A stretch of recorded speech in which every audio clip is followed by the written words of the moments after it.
को रिगेन करने की कोशिश कर रहा है। एक्सपायरी का दिन है इसलिए थोड़ा बहुत वोलेटाइल हो सकता है, लेकिन तेजी का रुझान बना हुआ है। बुल्स अपनी ग्रिप छोड़ने को तैयार नहीं है और निफ्टी अब एक, जैसा कि हमारा पोल भी कह रहा है, 800 से 900 के बीच में कहीं पे निफ्टी की एक्सपायरी होती हुई दिख सकती है। लेकिन आज का जो सुपरस्टार सेक्टर है वो इंफॉर्मेशन टेक्नोलॉजी से जुड़ा हुआ है। नतीजों के बाद लगातार तेजी बनी हुई है। कल भी तेजी थी, आज भी तेजी है। नतीजों का सिलसिला है और बहुत अच्छे नतीजों को और अच्छे से मार्केट लेता हुआ दिख रहा है।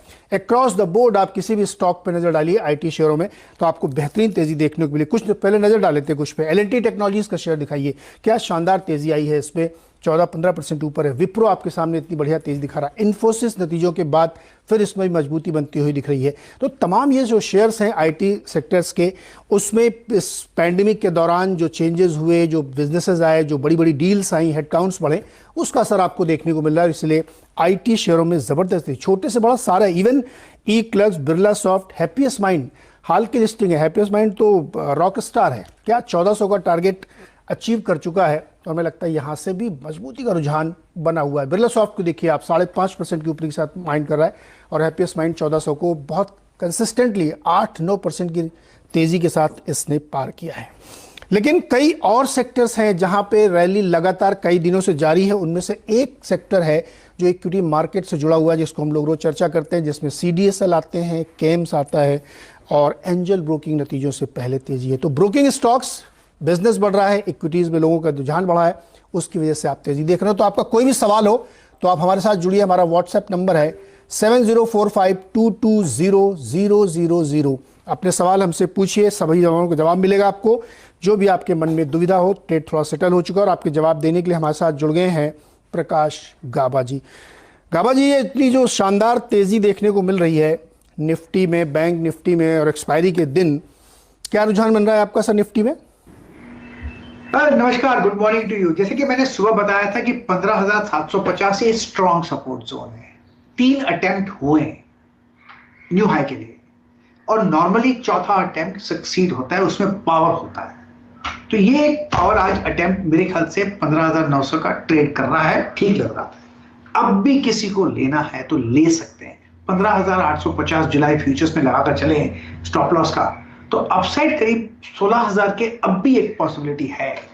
लेकिन एक मैं आपको बता दूं, on a longer term time frame basis जब भी ब्रेकआउट मिलेगा, जो प्रीवियस ट्रेंड है ना, हमने देखा डेली चार्ट में, वो तो बढ़िया है। इसके बाद जो नेक्स्ट टेक्निकल टारगेट रहेगा 16,000 के ऊपर, वो होगा 16,388 और जो प्रेशर डेट है, जी हाँ, 16,388 वहां तक जाने की पूरी क्षमता रखता है, क्योंकि अब तक कहीं पर भी वीकनेस नजर नहीं आ रही है। साइडवेज कंसोलिडेशन एक संकेत दे रहा है कि मैं तो सांस ले रहा हूं ऊपर जाने के लिए। 16,388 पॉसिबल है और अगर 11 अगस्त को बनता है तो वहां पर एक प्रेशर डेट है, उस दिन खाली हमको थोड़ा ख्याल रखना पड़ेगा। तब तक तो आई थिंक फ्री राइड है। अच्छा, कल भी आपने समझाया था कि 11 अगस्त का महत्व क्या है, तो 11 अगस्त नजर में रखिएगा। गाबा जी को लगता है वो एक प्रेशर पॉइंट है। अदरवाइज काफी सर सुस्ता चुका है, ये सांस ले चुका है काफी। अब तो ये 16,000 के पार जाने के लिए बिल्कुल लगता है मुफीद टाइम है। डेफिनेट है। मुझे जो जो सांस लिए, काफी अच्छी तक सांस ली है, कहीं पर भी वीकनेस नहीं है। हाँ, एक्सपेंशन कॉन्ट्रैक्शंस नॉर्मल है, तो कॉन्ट्रैक्शंस तो अच्छे हैं और डेली टाइम फ्रेम में देखा जाएगा तो नियमित दायरे में चल रहा था। 3 अटेम्प्ट हुआ, चौथा में लगता है आज ब्रेकआउट मिल जाएगा। आज ये तो कल होगा, परसों होगा। ये भाई 16,000 पार कर लेगा ना, फिर 16,388 आप देखेंगे 400 पॉइंट की तेजी दिखेगी यहाँ पर। तो मुझे तो वहीं पर भी वीकनेस फिलहाल नजर नहीं आती। It's a buy on dips market. तो क्या खरीद रहे हैं आप सर इस समय? मुझे आज लगता है 2-3 अच्छे स्टॉक्स लग रहे हैं। एक तो है क्यूमिंस इंडिया, यहाँ पर अच्छी तेजी है क्यूमिंस इंडिया में देखा जाए तो। और क्यूमिंस का जो टारगेट है मेरे हिसाब से 900 का टारगेट, ये पहला टारगेट है और यहाँ पर रुकेगा नहीं। एक बार 900 चला गया फिर तो 1000 कितना दूर है, इसलिए 900 के 950 देखेंगे आते दिनों में। स्टॉप होगा 865 का क्यूमिंस में, क्योंकि एक स्टॉप लगाना है इसलिए दे रहे हैं। और दूसरा जो स्टॉक अच्छा लगता है अगेन है डिफेंसिव बेट। कल 2-3 दिन से मैं फार्मा के स्टॉक्स रेकमेंड कर रहा हूँ। सन फार्मा कर दिया, कल शायद सिप्ला किया था, मुझे ध्यान नहीं। आज लुपिन कर रहा हूं। लुपिन में मुझे एक तेजी नजर आती है बिल्कुल, और लुपिन में लगता है कि आते दिनों में करीब 1200 का टारगेट देखेंगे। स्टॉप होगा 1165 का। एक्सपेंशन स्लो में साइडवेज मिलेगा, लेकिन अपू मिलेगा लुपिन में। ओके, तो ल्यूपिन में 1200 का टारगेट और क्यूमिंस में 900 का टारगेट। देखिए गाबा जी की स्ट्रेटजी बहुत सही है। ग्रोथ स्टॉक के साथ साथ अब इन्होंने वैल्यू बाई की तरफ नजर डाला है। डिफेंसिव स्टॉक में आइए और कैपिटल गुड सेक्टर, जो बात इन्होंने क्यूमेंस की ना, सीमेंस का भी इसी समय देख लेते हैं। बहुत अच्छी तेजी सीमेंस में भी देखने को मिल रही है। ये जो सेक्टर कैपिटल गुड्स वाला है इसमें भी बहुत मजबूत तेजी है। लेकिन क्यूमेंस गाबा जी की कॉल है 900 रुपये का टारगेट और ल्यूपिन में 1200 रुपये के टारगेट के साथ आप इसको अप्रोच कर सकते हैं। चलिए अब बढ़ते हैं अपने सवाल जवाब की तरफ। बहुत सारे लोग इंतजार कर रहे हैं। नोएडा से राजन जी हमारे साथ है। राजन जी सवाल पूछिए अपना। मैंने केनरा बैंक खरीदा था 186 रुपए में, तो 2.5 साल पहले वो केनरा बैंक के अलॉटमेंट में मिला था। अभी उसको क्या करें? अलॉटमेंट में मिला था मतलब ये एम्प्लॉय को दिया गया था प्रेफरेंशियल शेयर। तो आप नौकरी अभी भी कर रहे हैं केनरा बैंक में? हाँ हाँ। अच्छा, बहुत बढ़िया। ये तो केनरा बैंक में नौकरी कर रहे हैं और एम्प्लॉइज को जो मिले थे स्टॉक 186 के प्राइस पे आपको मिले थे 1000 शेयर। हाँ हाँ। गाबा जी बैंक ने दिए थे, नुकसान हो रहा है 33। Here's a secret. You can pay your credit card bills on Cred and earn Cred coins. Use them to claim cashback and rewards.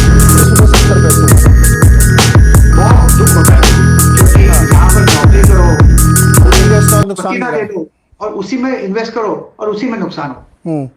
ये बहुत दुख होता है, ऐसा नहीं होना चाहिए। लेकिन कोई बात नहीं, इन्होंने काफी समय से होल्ड कर रहे हैं। इसका जो चार्ट स्ट्रक्चर देखता हूं कनारा बैंक का, तो मुझे लगता है बॉटम आउट हो चुका 75 जोन्स पर, फिर एक बढ़िया सपोर्ट मिला, 100 में एक ब्रेकआउट मिल गया। अब जो ट्रेड साइडवेज चल रहा है कुछ महीनों से, बट नथिंग टू वरी। इतना आपने होल्ड किया है, यहां पर और होल्ड कीजिए। एक लेवल देता हूं, उस पर ध्यान दीजिए। 175 एक बार पार कर लेगा तो आपको मिलेगा 200 और 225। आप तो यहां पर नौकरी कर ही रहे हैं, तो होल्ड कीजिए, स्टॉक ऊपर जाएगा। हाँ, अगर डिप्स मिलती है करीब 125 पे तो ऐड भी कर सकते हैं। जो आपको इतने अच्छा स्टॉक ऑप्शंस मिले तो 175 में तो ऐड भी कर सकते हैं, बट 125 के आसपास तो मेरे ख्याल से होल्ड करना चाहिए। अच्छा, मान लीजिए 175 को ये ब्रेक कर देता है तो फिर आगे की रास्ता कहां तक जाएगा? ये 200 और 225 वहां तक मुझे टारगेट नजर आते हैं। 200 225 में तो रुकेगा और वहां पर इनको बेच देना चाहिए। 200 225 के टारगेट के बाद आपको बेचना चाहिए। अभी थोड़ा इंतजार करिए, अगर आप पैसे की जरूरत नहीं है और आप रोक सकते हैं तो रुकिए। चूंकि आपने लिया है स्टॉक को, तो अपने बैंक पे, अपने कामकाज पे और स्टॉक पे भरोसा जरूर रखना चाहिए। अगला स्टॉक जो हमारे दर्शक हैं उनका लेते हैं। सीपी खन्ना साहब हमारे साथ देहरादून से। खन्ना साहब नमस्कार, बताइए क्या सवाल है आपका? जय हिंद सर। जय हिंद। मेरा सवाल है कि मैंने अगस्त 20 में ब्रिटानिया लिया 3,943 रुपए के रेट में, और उसको नीचे खरीदते अब मेरा एवरेज रेट है 3,750 रुपया, और 100 शेयर्स मेरे पास हैं ब्रिटानिया के। और दूसरा है मेरा यस बैंक, मैंने जो है 18 रुपए से खरीदना शुरू किया और इस वक्त दिसंबर 20 से खरीद रहा हूँ और अभी भी एवरेज मेरा 18 रुपए ही है। अच्छा, तो ऐसे में क्या करना ऐसे में मुझे दोनों शेयर्स में क्या करना चाहिए? मतलब आप ट्रेडर हैं, इन्वेस्टर हैं, रुक सकते हैं ना थोड़ा? हाँ, देखिए ना, अगस्त 20 से मैंने लिया है और दिसंबर 20 से लिया है, तो रुक ही रहा हूँ।